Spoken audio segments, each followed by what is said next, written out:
the middleweight champion of the world, Kelly Pavlik.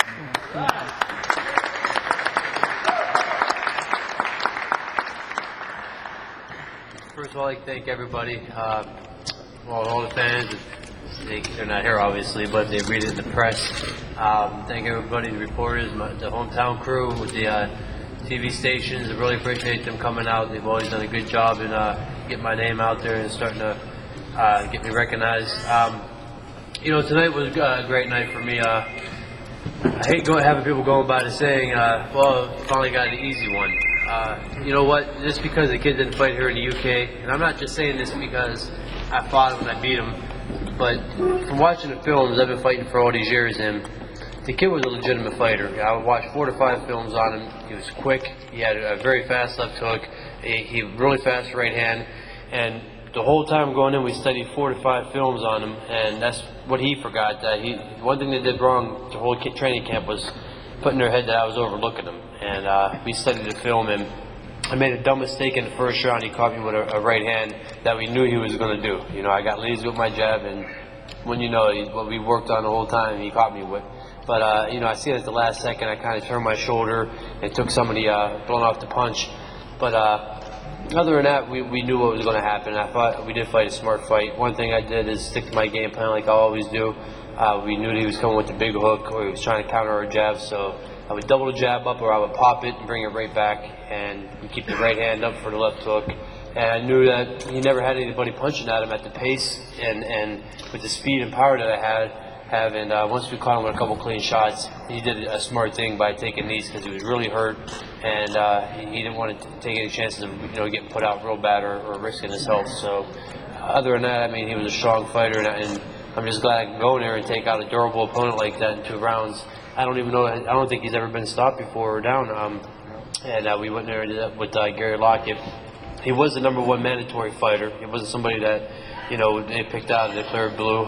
He had a great record, and a lot of fighters from the UK right now are ranked throughout all the weight divisions or have belts. And so the kid was obviously a good fighter.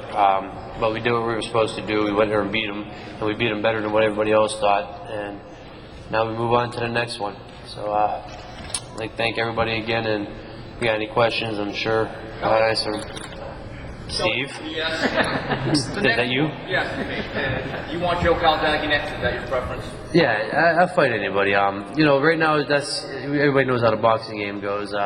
It's all far-fetched, though. There's just so many things that are going to come with that, and I let Bob do that. That's his profession. He does a great job, and Todd and the rest of the top-ranked staff. My job is going there and fight. If they put guys that are in there and say go fight them, I'm going to fight them. But they had #1 mandatory with the sanctioning bodies, and WBO wanted me to fight Gary. I fought him. So who's ever out there next, I'll go in there and fight.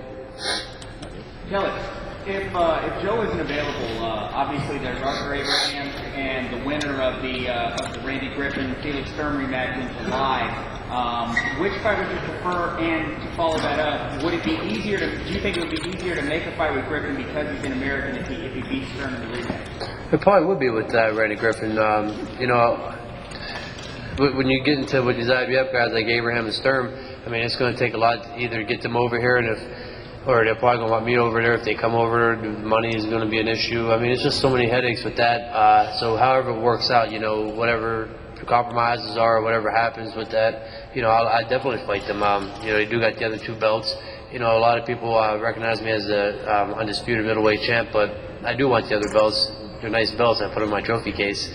But, like I said before, that's not my job. I go in there, I train, I run, I work out all them hours, and at the end of the day, when I get the phone call and they say, Kel, you got to fight Joe, you got to fight Arthur, or Joe Blow, I fight them. So. And Kelly, we have a young man here who fought last night, scored a very impressive knockout, one of the leading contenders in the middleweight division.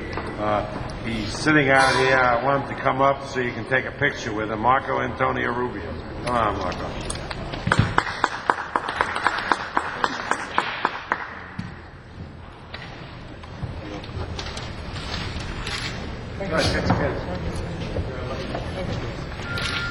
When you were introduced, Bob named off Mom's Zone, tag where I think Herb and they.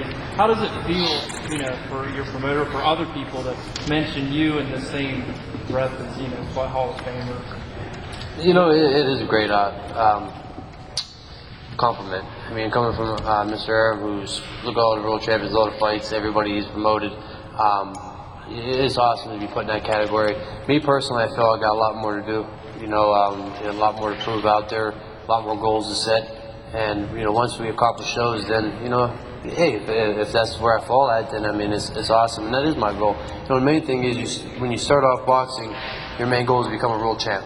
You know, and once you get to world championship, you know, thinking be the best fighter in history when you're a pro, realistically, you're not really thinking that. You're thinking world championship first. But once you get them belts, then it becomes reality. You know, now it's my goal is already to be the best middleweight or be mentioned with them guys.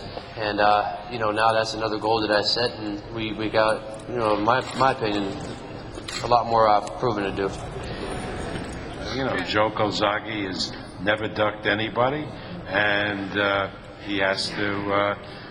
We have to see if we can put it together. But I am very, very optimistic that this fight can happen on October 18th. Sweet.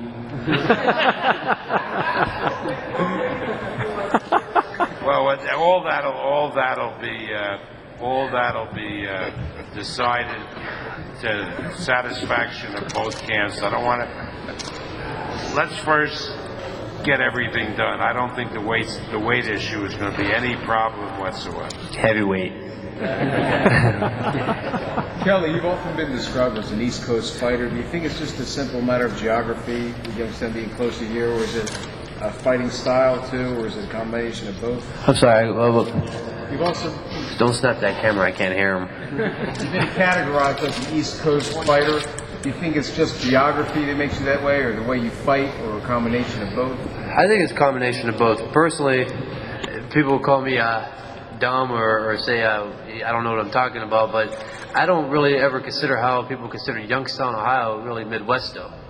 If you look at it, you know, it's real close to the East Coast. So, no, it goes both ways. I mean, first of all, Youngstown, you know, all the East Coast, Philadelphia fighters, everybody, you know, you could categorize, you know, put it that way. It goes both ways. I don't know how to answer that question. My style is I just go out there and fight. You know, I really never looked at an East Coast fighter or West Coast fighters or, you know, Southern fighters. I never copied any styles. I just, from the time I was 9 years old and I got in the ring, I just threw punches and, you know, picked my own style. So, I mean, if that's how people want to put me in that category, you know, I guess, I mean, it fits. So, yeah, it goes both ways.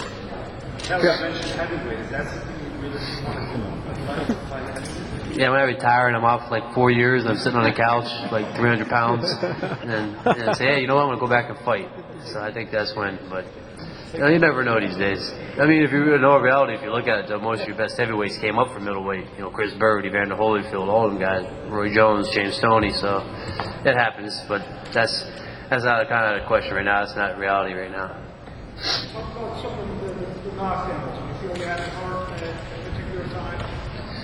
Yeah, the first round I hit him with a good. It was like a looping right hand, and it caught him kind of right on the ear. And I seen him get hurt a little bit, and he did a smart thing. He took the knee, and but after that, you know, I hit him with. I made him miss the one punch, and I came back and threw a quick right hand and caught him around the chin. And he took another knee, and he was hurt from those. And he did a smart thing. I mean, instead of like really getting hurt and staying there and trying to fight while he was hurt, he took the knees. And I wasn't expecting Enzo to throw the towel. I mean, Gary was getting ready to get back up again, you know. But I knew a couple of times I hit him. Some of the body shots, I think, really hurt him too. That first knockdown could have been a combination of the right hand I threw to the body, or it could have been the right hand over top. But you know, it was just hurting him pretty much everywhere. But I tipped my hat to the kid. He kept getting up. He kept coming back to fight. And he's a road dog. He's a tough, cruddy kid. Kelly, not a question, but a statement. Continue to give God the glory. Yes, I do. I did again tonight. Thank you. Kelly, what are your thoughts on fighting